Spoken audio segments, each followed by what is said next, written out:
We were talking a lot tonight about back to school. This is happening day by day. But this is not the kind of day where kids say, hey, let's go hang out in the classroom all day. No, were you guys the excited back to school people or the... Oh, me? I dreaded it. No. Really? Back to school? I'm surprised by that. Wow, yeah. That's not the It still keeps me up on Sunday nights. You going back to school? Yeah. Yeah. Interesting. Hey, we typecast you wrong there. All right. I was in between. It depended on the year. Some years I was enthusiastic, other years I wasn't. But back to school or not, that's not the air mass that's in place. It feels like the middle of summer. Dew points in the 60s and 70s. Millinocket briefly touched 75 for a dew point. I was discussing before that. That's pretty much the upper echelon of dew points I've seen in Maine. I tried to track that record down before. It's hard because dew point records aren't like temperature records, but it seemed like 78 was the highest that I saw. So we're really at that top level of humidity. So the heat index feels like 89 in Millinocket, feels like 92 still in Freiburg, much better along the coastline. Temperatures are cooler, dew points are lower.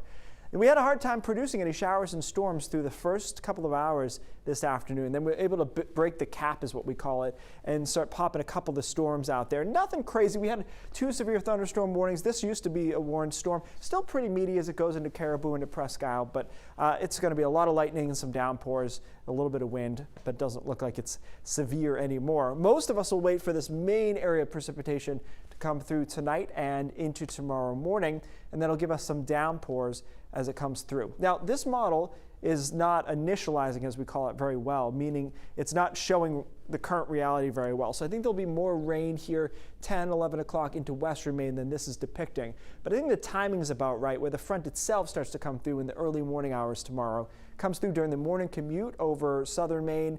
Mid-coast, it'll be late morning, and then early afternoon over down east Maine.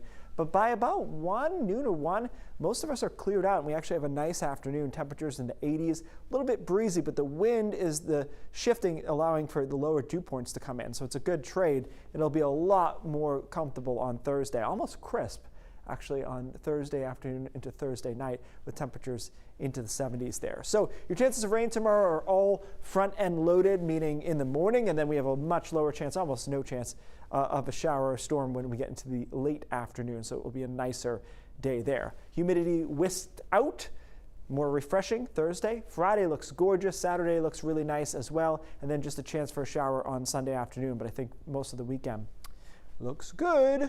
That's been our MO this summer. I got to go through, once we get to Labor Day, and do the stats on sunny weekends, and it's going to be a real pain in the butt for me to find the data to make this all work, because the problem, of course, is weekends don't fall on the same date every year. Right. But I will see what I can find, because it feels like anecdotally this has been an extremely sunny weekend summer. Yeah, the pattern seems to have played out well, and we usually remember that pattern after we've been through it for a while. After last July, which scarred us up until this last July here. I mean, you remember those really rainy ones, but you remember when you hit them just right, like this year so far. Right. Thanks, Keith.